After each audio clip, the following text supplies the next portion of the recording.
Dat is op zich de ideaal mooie plek. En rug voor die. Harry Bosma is vrijwilliger bij de Otter en Bever werkgroep en grut beverfan. Maar wat hij eroon dat het beste mal 350 hier net sjenlitten had. Lokkig is daar nou eindelijk verhoring in kwam. En Bosma is hem op het spoor.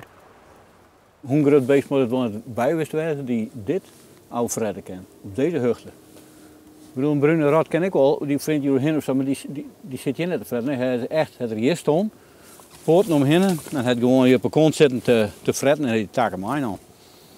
Die ik. Het gebied is perfect voor de bever. Vooral door de begroeiing aan de walskanten. Het best liek het van doel om langer te blijven. Hij is gewoon een verzamelplakje een beetje. Je voelt hem veilig.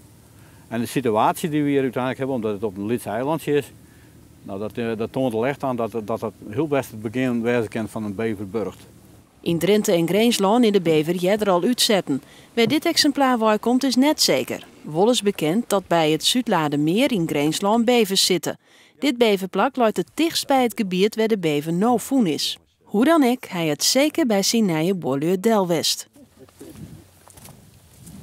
Maar ik heb gezien in Polen, dan is dit maar een kleine boom voor de bever. Hoe meen je dat? Ja. Zijn jullie blij met jullie nieuwe buurman?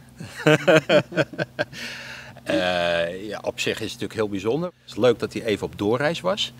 Maar ik vind het niet erg dat hij elders toch zijn burcht aan het opslaan is. En dat hij hier eventjes een boompje heeft verschalkt en weer verder is gezwommen. Van de natuurorganisaties moet de bever wel blauwen. Want het is een echte sloper en zo neemt hij haar een soort werk uit handen. Staatsbosbeheer die steekt al volle hield en 10 vrijwilligers die PM kaal houden moeten.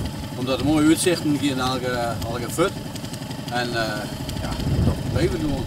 De bever krijgen we nou net te sjen, maar gelukkig bloot de wollencamera achter bij de burcht.